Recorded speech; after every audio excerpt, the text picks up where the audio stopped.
All right, let's dive in. Forget the sanitized history you might have learned in school. We're about to take a fast, brutally honest look at the conflicts and contradictions that have really defined the United States. We're starting with this quote for a reason. It immediately flips the script on the traditional heroic narrative. It forces us to see American history not just as a story of creation, which it is, but also as a story of destruction. So, let's rewind all the way back to the beginning.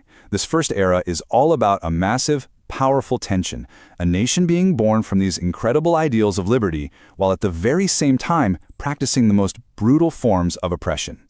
And it's so important to get this. Before 1492, this was not an empty continent, not even close. We're talking about millions of people, organized into hundreds of unique nations, with their own complex systems of government and trade. All of it was almost completely wiped out by European diseases and conquest. And this right here, this is the central paradox of America's founding. You have some of the most beautiful words ever written about freedom and liberty, but the reality, for most people living here, it was the exact opposite. Slavery wasn't just tolerated, it was literally protected in the Constitution. And basic rights were denied to pretty much everyone who wasn't a white man who owned property. Okay, so moving into the 19th century, this internal conflict just gets bigger. This next era is all about explosive growth and expansion, but that very expansion is what poured fuel on the fire that would eventually tear the nation apart. And the engine driving all of this was this idea called manifest destiny. It was this powerful belief that America had a God-given right, a destiny to stretch from coast to coast, and it really didn't matter who was already living there. This idea was used to justify the forced removal of native nations and the war with Mexico.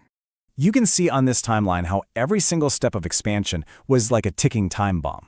With every piece of new land, the Louisiana Purchase, Texas, the Southwest, the same question came up. Will it be a free territory or will it be a slave territory? This wasn't some minor debate. It was the central conflict that made the Civil War pretty much inevitable. Now, the Civil War was devastatingly bloody, but it did accomplish something massive. It officially ended the institution of slavery. But, and you have to get this part, it did not solve the deep underlying issue of racial inequality. The war was over, sure, but the fight for real equality, that was just getting started. You know, for a short time right after the war, during a period called Reconstruction, there was this incredible burst of progress for Black Americans. But that promise was broken. Southern resistance was violent and intense, the North basically lost interest, and by 1877 the whole thing was abandoned. This opened the door for 100 years of brutal segregation under what we call Jim Crow laws.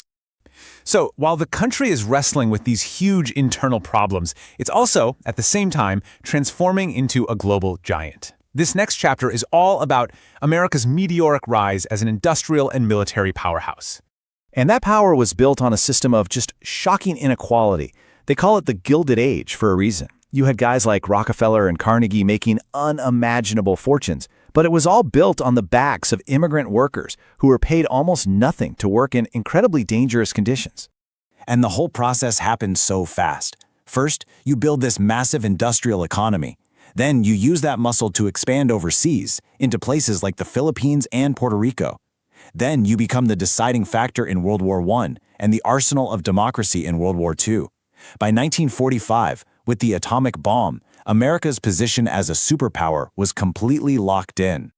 But here's the thing, becoming a superpower didn't fix any of those internal contradictions. If anything, it just made them louder. The post-war era is all about this crazy paradox of America leading the free world while denying basic freedoms to millions of its own citizens. The Cold War really put this contradiction on full display. The U.S. is out there telling the world it stands for freedom and democracy against the Soviet Union. But back home, you've got state-sanctioned racial segregation, often enforced with violence. That massive hypocrisy became a huge motivation for the civil rights movement. And that movement won some absolutely monumental victories. Brave activists forced the country to look in the mirror, and it led to these landmark laws that tore down the legal structure of segregation. These were huge, essential wins, but they couldn't just magically erase generations of systemic racism overnight. Then, after the Civil Rights era, the country just gets hit by one shock after another. The Vietnam War completely divided the country. Watergate just shattered people's trust in the government. Then you have 9/11 and the long, draining wars that came after, and finally the 2008 financial crisis. Every single one of these events just chipped away at any sense of a unified American identity. And that, of course, brings us to today. Our final chapter is about how all those historical divisions, which have been simmering for centuries, have just completely boiled over into the intense polarization we see all around us. You can really see the main drivers here. Our political system is often just paralyzed. You have these powerful social movements rising up from both the left and the right.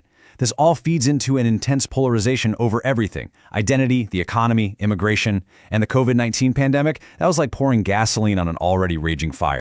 And now the country is facing this almost dizzying number of new crises. A chaotic end to its longest war, new conflicts erupting around the globe, rising tensions with China, the game-changing arrival of AI, and all of this is happening while the political division at home just seems to get worse and worse. So, if you take one thing away from this whole story, let it be this. The defining feature of American history, when you look at it honestly, is this constant, often violent, struggle between its incredible ideals and its frequently brutal actions. That struggle has shaped every single moment of the nation's past. The really big question, the one this whole history leaves us with, is how it's going to shape the future. What does the next chapter of the American story even look like?